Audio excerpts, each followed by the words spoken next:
Hola a todos, bienvenidos a esta inmersión profunda en la obra maestra de Dante Alighieri.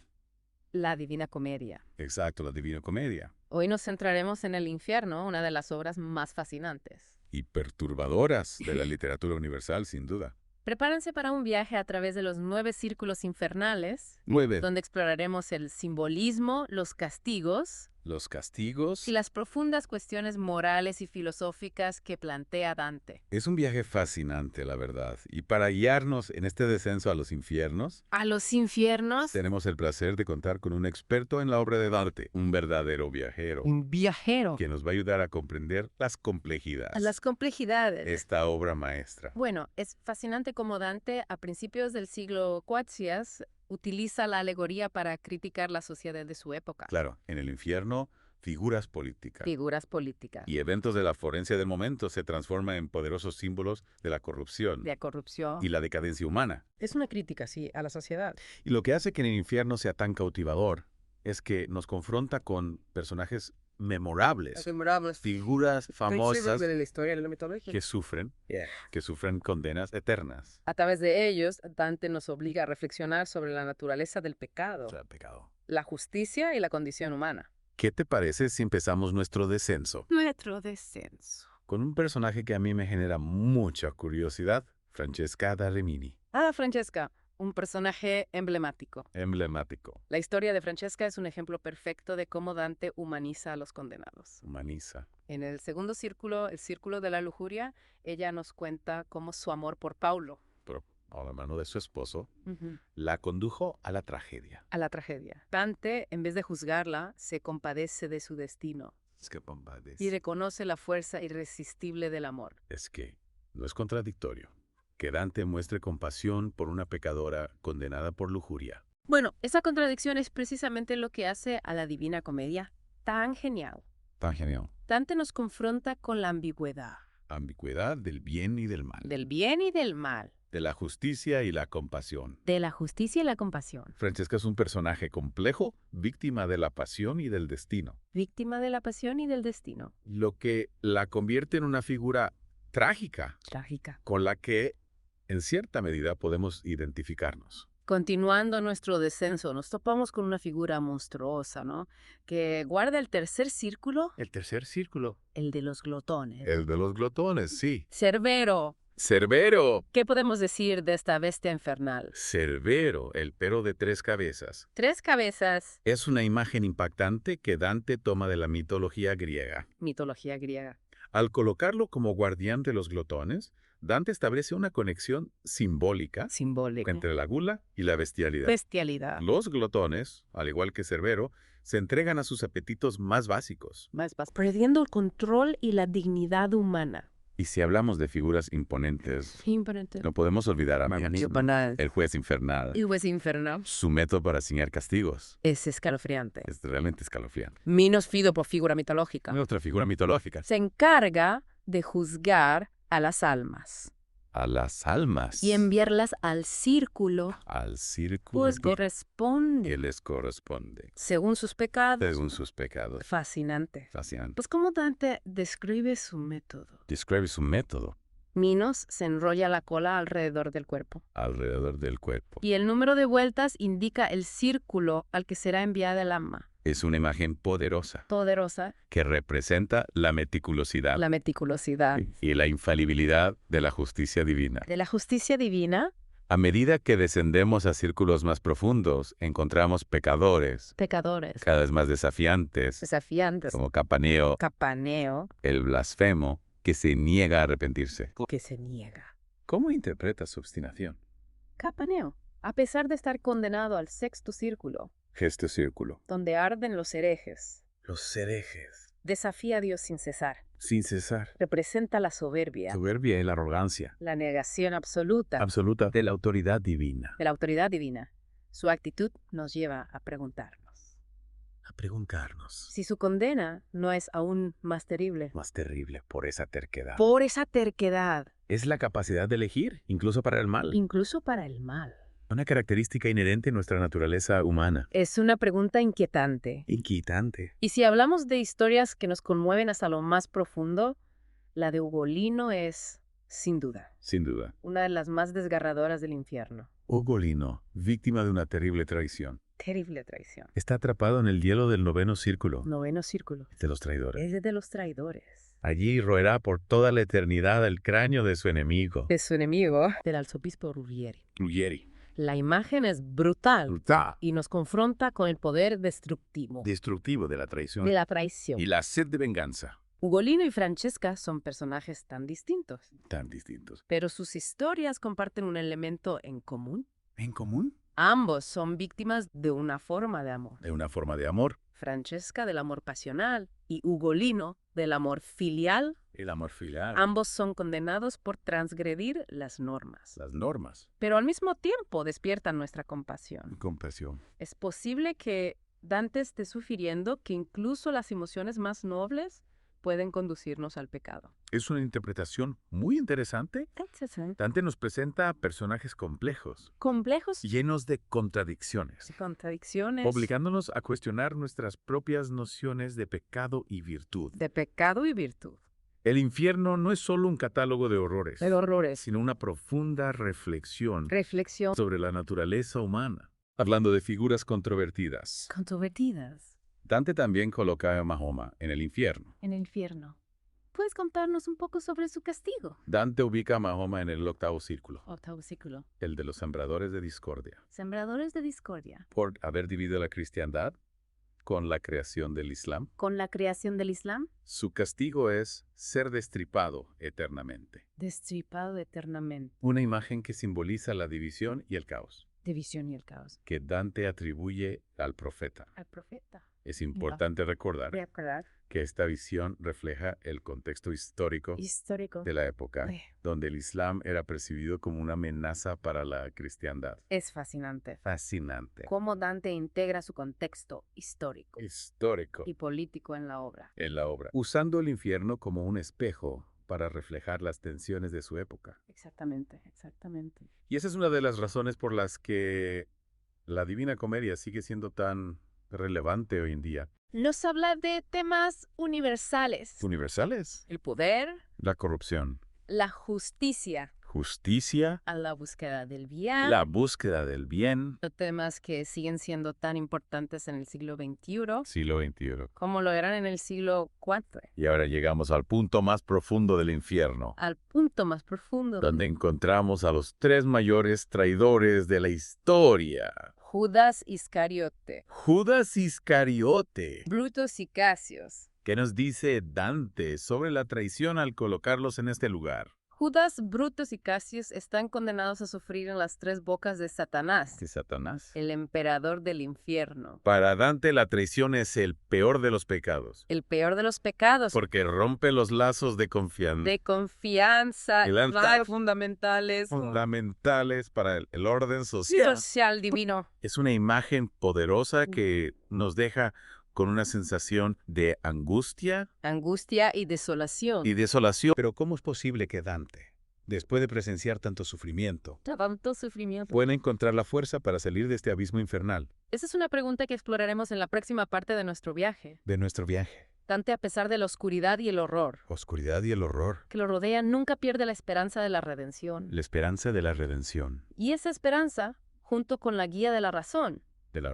Y la fe, lo impulsará a buscar la salida del infierno. La salida del infierno. Del infierno. Retomando nuestro descenso al infierno, ahora que ya hemos explorado la estructura general y conocido algunos de los personajes más emblemáticos, podemos sumergirnos en los detalles que hacen de esta obra una pieza tan rica y compleja. Sí, me parece una excelente idea. Es como si hubiéramos descendido por ese gran embudo infernal y ahora pudiéramos detenernos en cada círculo para analizarlo con más detalle, ¿no crees? Precisamente, y para apreciar la genialidad de Dante es esencial comprender el simbolismo y la alegoría que impregna cada escena del infierno. Los castigos, por ejemplo, no son simples actos de crueldad divina, están diseñados para reflejar la naturaleza misma de los pecados. Es decir, el castigo se convierte en un reflejo del pecado, una especie de espejo que devuelve al pecador la imagen de su propia transgresión. Exactamente. Tomemos como ejemplo el segundo círculo donde encontramos a Francesca y a otros condenados por lujuria son arrastrados por un viento infernal que nunca cesa, un viento que simboliza la pasión desenfrenada que los dominó en vida. Es interesante cómo Dante utiliza elementos naturales como el viento para representar conceptos abstractos como la pasión, pero ¿qué significa realmente este simbolismo para entender la historia de Francesca? El viento en este caso representa la fuerza irresistible de la pasión que arrastró a Francesca, y Paulo a su trágico destino no puede controlar su amor, al igual que no pueden controlar el viento que los azota sin descanso. Dante, al utilizar esta imagen, nos muestra cómo la pasión, aunque pueda ser hermosa, también puede ser destructiva si no se controla. Hablando de detalles, recuerdo que mencionaste que Dante coloca figuras reales de su época en el infierno. ¿Podrías darnos algunos ejemplos de cómo utiliza Dante a estos personajes para criticar la sociedad de su tiempo? Claro que sí, uno de los ejemplos más notables es el Papa Bonifacio Huicho, a quien Dante coloca en el octavo círculo, el de los simoníacos, aquellos que traficaron con cosas sagradas. Dante lo acusa de corrupción y ambición desmedida, utilizando su figura como un símbolo de la decadencia de la Iglesia. Qué audacia la de Dante. Criticar al Papa de esa manera en el siglo XIV era realmente arriesgado. Sin duda, Dante no temía enfrentarse al poder, incluso al poder de la Iglesia. Su infierno es en parte una crítica feroz a la corrupción política y religiosa de su época. Dante no se limita a describir el infierno como un lugar teológico, lo convierte en un reflejo de los conflictos y las tensiones del mundo terrenal. Es increíble cómo Dante utiliza la literatura como una herramienta para la crítica social y política, Summa Infernale. Infierno no es solo una obra moral, sino un reflejo de las luchas de poder de su tiempo, y a pesar de la seriedad de los temas que trata, Dante también nos ofrece momentos de humor negro y sátira. Claro, Dante no se limita a la tragedia. Y la condena, un ejemplo ingenioso, es el castigo de los adivinos en el cuarto círculo. Estos personajes que en vida pretendían ver el futuro tienen la cabeza girada hacia atrás, obligados a mirar solo el pasado. Es una imagen a la vez grotesca y cómica que nos recuerda que la soberbia intelectual también tiene su precio. Es una imagen que sin duda se queda grabada en la memoria. Y hablando de la estructura del infierno, Dante divide cada círculo en diferentes bolgias, ¿verdad? ¿Podrías explicarnos un poco más sobre esta estructura? Sí, cada círculo está subdividido en bolgias que podríamos entender como subcategorías del pecado principal. Por ejemplo, en el octavo círculo, el de los fraudulentos, encontramos 10 bolgias diferentes, cada una dedicada a un tipo específico de fraude. La hipocresía, la adulación, el robo, la simonía, etc. Es como si Dante estuviera creando un sistema de clasificación extremadamente preciso para los pecados y sus respectivos castigos. Pero ¿cuál es la finalidad de esta estructura tan compleja? La meticulosidad con la que Dante organiza el infierno refleja su visión del mundo, su búsqueda del orden y la justicia. Dante era un hombre profundamente racional y su infierno es una construcción lógica y coherente donde cada pecado tiene su lugar, su castigo, su correlato simbólico. La estructura de las bolsas no es gratuita, es una forma de organizar el caos, de darle sentido al mal, de mostrar la meticulosidad de la justicia divina. Dante no solo describe el infierno, lo disecciona, lo analiza, lo organiza con una precisión casi científica, y en este viaje a través de los círculos infernales hay un encuentro que siempre me ha llamado la atención, el de Dante, con su antiguo maestro Brunetto Latini. El encuentro con Brunetto Latini es uno de los momentos más conmovedores del infierno. Dante encuentra a su maestro, a quien admiraba profundamente, en el séptimo círculo, condenado por sodomía. La escena es desgarradora, ya que Dante muestra un gran respeto y afecto por Brunetto a pesar de su condena. Es un encuentro lleno de contradicciones, ¿no? Dante, el otro de la obra, coloca a su propio maestro en el infierno, pero al mismo tiempo le demuestra un gran cariño y respeto. ¿Cómo podemos interpretar esta ambigüedad? La actitud de Dante hacia Brunetto nos habla de la complejidad de su pensamiento. Dante, a pesar de ser un hombre de fe, no puede negar su admiración por la inteligencia. Y el conocimiento de Brunetto es un recordatorio de que la virtud y el pecado pueden coexistir en un mismo individuo y que la justicia divina no siempre se ajusta a nuestras expectativas humanas. Dante nos muestra que el bien y el mal no son conceptos absolutos, sino que se entrelazan de maneras complejas en la vida de las personas. Y hablando de la complejidad del infierno, ¿qué te parece si nos adentramos en la figura de Satanás? Satanás, el emperador del infierno, es una figura imponente y aterradora. Dante lo describe como un gigante de 3 cabezas congelado en el hielo del noveno círculo.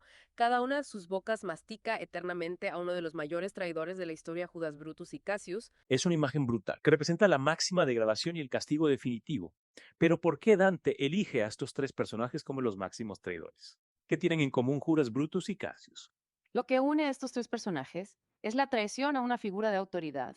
Judas traiciona a Jesús Brutus y Cassius a Julio César. Para Dante, la traición a la autoridad, ya sea divina o terrenal, es un pecado imperdonable, ya que atenta contra el orden establecido. La figura de Satanás y el castigo de los traidores nos recuerda la importancia del orden y la jerarquía en el pensamiento de Dante. Y hablando de jerarquías, ¿cómo se relaciona la estructura del infierno con la visión medieval del universo?